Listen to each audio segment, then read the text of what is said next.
Hello students, welcome to EVS class of Standard 5. This is the part 2 video of Living World. In this session, you will be learning about food of plants, food of animals and their classification, characteristics of living being. Before moving on to the session, let's revise the concepts which we have learned in previous video. In previous video, you have learned about animal cell, plant cell, the respiratory system of living beings, and how does the animal help us. Let's move on to the session. Food of plants. Like human beings, plants and animals also need food. Let's get to know how plants prepare their food.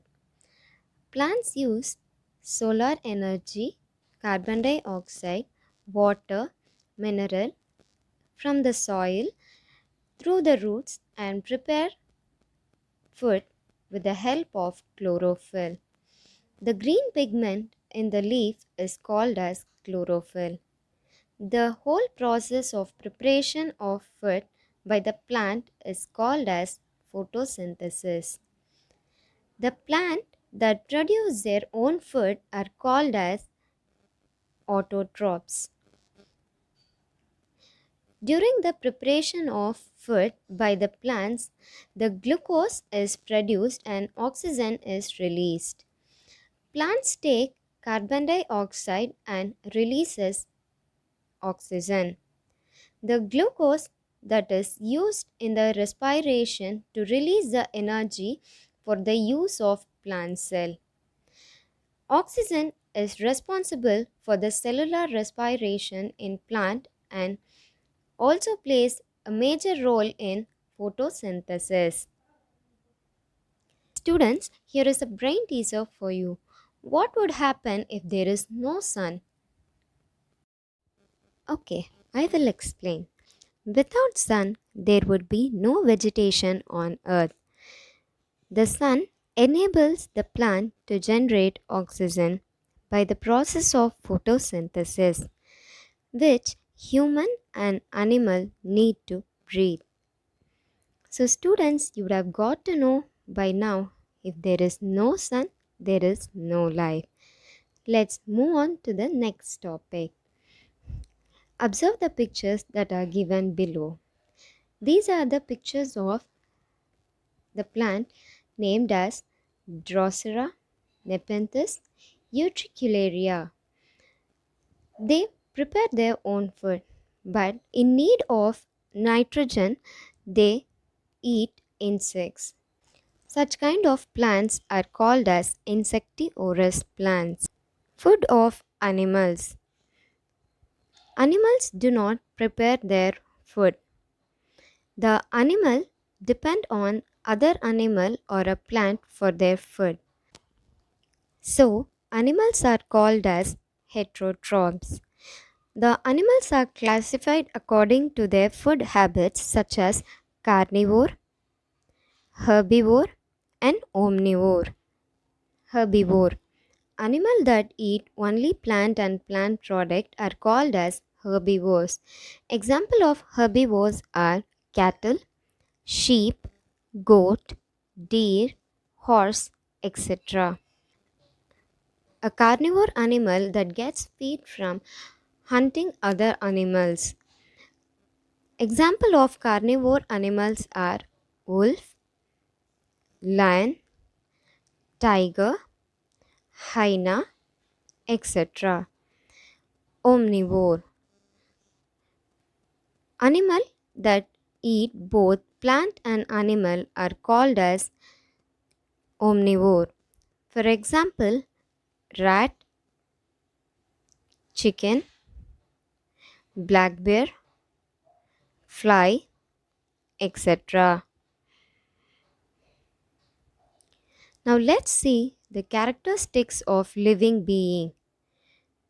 Here you will be learning about living beings grow, living beings move, living beings excrete, living beings reproduce, living beings respond to stimulus, lifespan of living beings. Let's move on to the first topic. Living beings grow. Most of the living things need oxygen, water, and food to grow.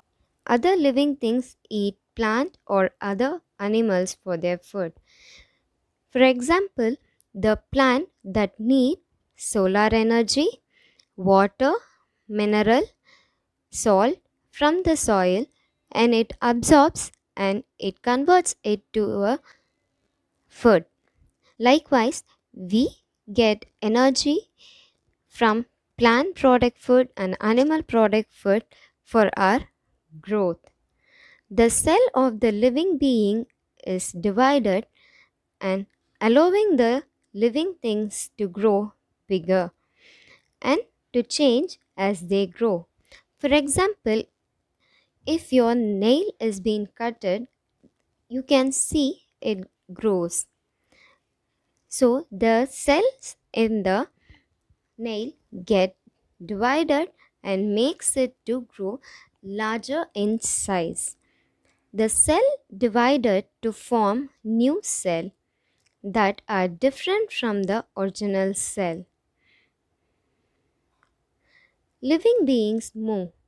All living organisms move from one place to another place in need of anything or to obtain energy or to grow.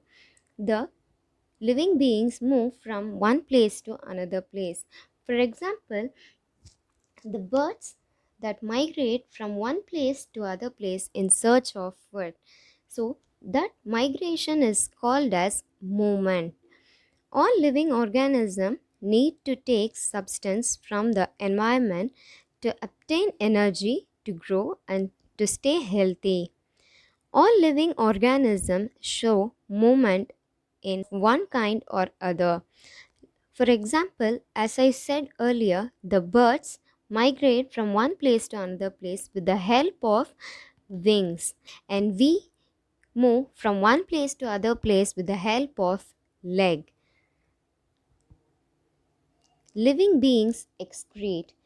Many activities that takes place in the body of organism. So as a result of that, the unwanted things is being thrown out of the body. Animals throw out unwanted things of the body in the form of carbon dioxide, sweat, feces, and urine. They have a special organ for this purpose. Plants also give out carbon dioxide during the respiration.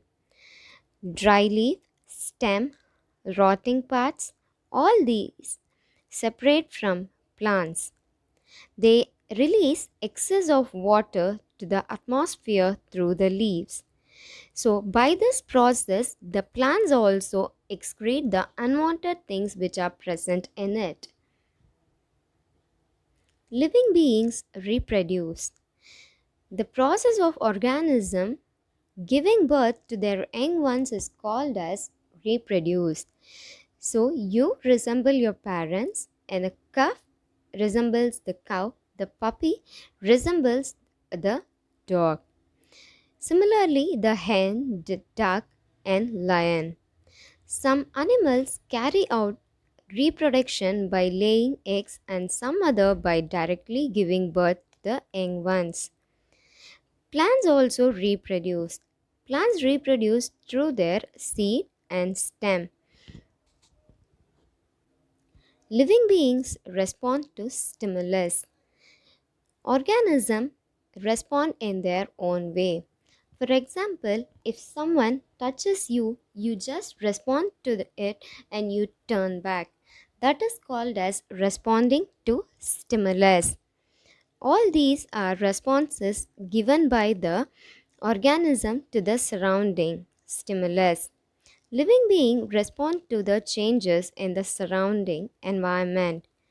Usually, they respond to touch, heat, cold, sound, and smell. They have the special organ for these. So, students, so far you have learned about the food of plant, animal, classification of animal, characteristics of living beings. Now, let's learn about life cycle of a plant.